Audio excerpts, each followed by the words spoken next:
Pada video kali ini saya akan membahas terkait tools untuk memasukkan data ke penyimpanan Hadoop kita atau HDFS. Mengulas sedikit dari pertemuan ke-9, di sini sudah kita bahas penyimpanan, manajemen sumber daya, dan paradigma pemrosesan MapReduce. Kemudian scope dan Flume akan digunakan untuk memasukkan data ke HDFS.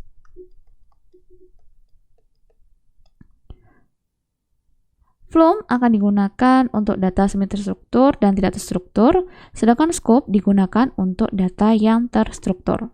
Kita masuk yang pertama, scope atau SQL to Hadoop. Scope juga berasal dari Apache, di mana didesain untuk melakukan transfer data ukuran besar antara Hadoop dengan sumber data yang terstruktur seperti basis data relasional. Scope akan menggunakan job MapReduce untuk melakukan pengambilan atau ekstrak data dari tabel dan akan menuliskan baris data ke dalam HDFS. Scope tidak hanya mampu untuk mengambil data dari RDBMS atau melakukan import, tetapi juga dapat melakukan ekspor data dari HDFS ke RDBMS kita. Langkah yang pertama adalah melakukan pengecekan terhadap tabel yang akan diambil datanya. Jadi dari RDBMS kita misalnya diambil suatu tabel yang namanya absen gitu ya. Kemudian di sini Scope akan menggunakan JDBC untuk mengambil metadata seperti nama kolom, tipe data, dan lain sebagainya. Tipe data dari SQL seperti varchar ini akan dipetakan menjadi string pada Java. Kemudian integer dalam SQL juga akan dipetakan menjadi integer pada Java. Kemudian Scope akan melakukan beberapa task mapping sehingga setiap task map ini akan melakukan transfer data yang ada pada tabel di database kita. Setiap baris akan dipastikan hanya akan ditransfer oleh satu mapper. Kemudian setiap mapper ini akan menghasilkan output dalam bentuk format HDFS, kemudian menuliskannya di dalam HDFS kita. Jadi untuk mempercepat proses impor, maka task mapping ini akan dilakukan secara paralel untuk membagi baris data. Di dalam metadata akan berisi informasi seperti primary key misalnya jika ada, yang dapat digunakan untuk membagi tabel ini. Semisal di sini kita punya suatu tabel dengan primary key ID, kemudian di sini kolom ID adalah 0, misalnya di sini ada baris 0 ya, sampai 20.000. Nah, di sini kita akan membagi berdasarkan key-nya ini. Karena kita tahu minimalnya adalah 0, maksimalnya adalah 20.000. Kemudian kita di sini misalnya punya 2 task map. Jadi kita akan membagi jumlah baris 20.000 ini ke dalam map kita. Jadi mulai dari 0 misalnya sampai kurang dari 10.000 akan dilakukan oleh map yang pertama. Kemudian 10.000 sampai 20.000 akan dimasukkan ke dalam task map yang kedua.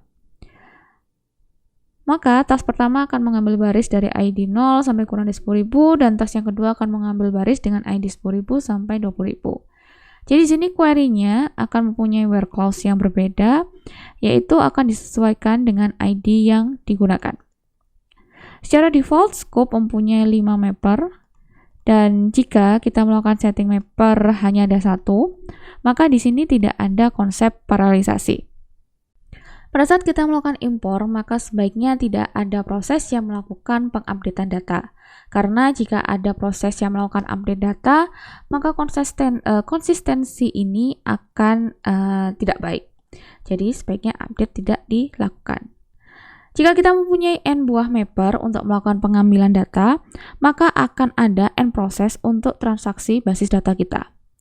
Kemudian untuk menangani incremental import atau ketika kita hanya ingin mengambil baris data yang belum kita ambil adalah dengan memastikan terdapat sebuah key yang nilainya semakin besar.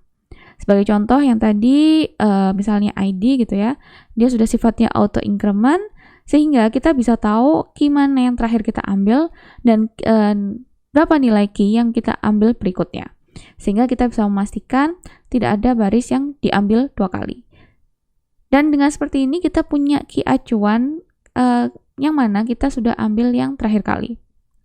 Cara yang kedua adalah berdasarkan waktu. Jadi ini akan cocok ketika jika tabel kita terdapat kolom yang berisi baris data atau berisi kolom yang mempunyai data terkait kapan waktu baris data itu terakhir diupdate atau ditulis. Kemudian terdapat konsep direct mode di mana menggunakan tools seperti di dalam MySQL. Di situ ada suatu proses dump gitu ya, untuk membaca data dari tabel dengan lebih cepat dan lebih efisien. Kekurangannya adalah tidak dapat untuk tipe data yang sifatnya large object seperti CLOB maupun BLOB. Namun metadata akan tetap dibaca melalui JDBC. Jadi tidak melalui tools dump ini.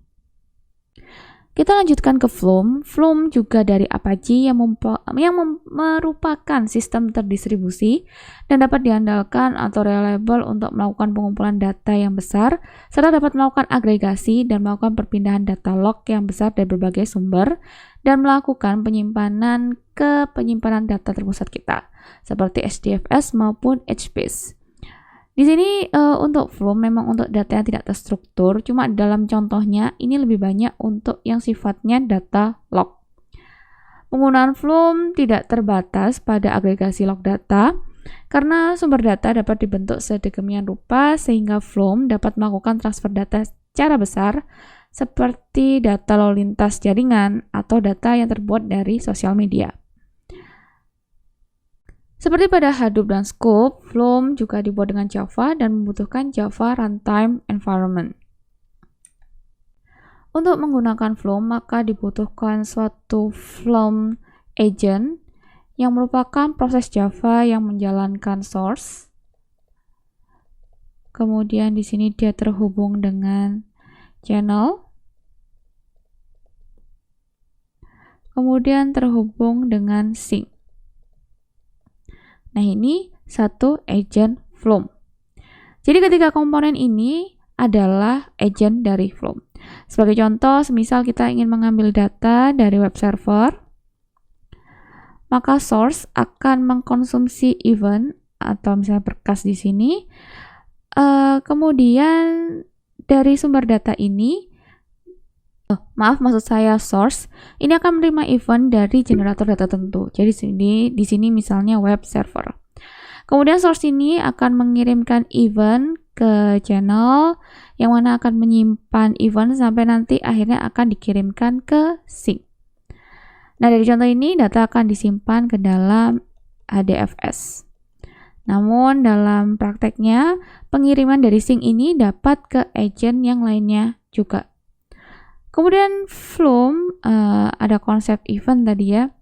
Ini adalah satuan dari data yang akan dikirimkan melalui Flume. Biasanya dilengkapi dengan header yang bersifat opsional.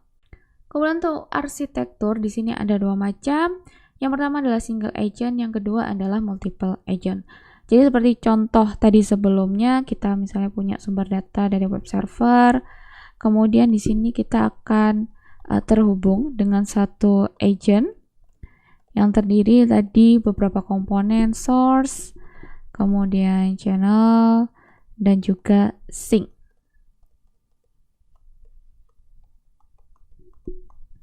Nah, kemudian ini nanti dituliskan ke dalam HDFS kita. Jadi seperti namanya single agent, maka hanya ada satu agent Flume yang bertugas untuk melakukan pengambilan data. Kemudian untuk multiple Flume agent, maka kita akan mempunyai beberapa agent yang bertugas secara simultan untuk mengambil log data dan menuliskan ke dalam HDFS kita. Jadi misalnya di sini kita punya sumber data, kemudian di sini akan kita punya beberapa agent gitu ya. Nah, kemudian ini masing-masing akan menuliskan ke dalam HDFS.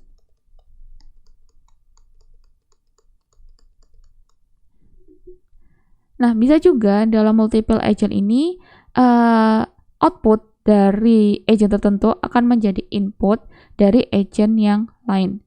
Jadi semisal di sini sebelum kita melakukan penulisan ke dalam HDFS kita, kedua agent ini akan menjadi input dari agent yang lain.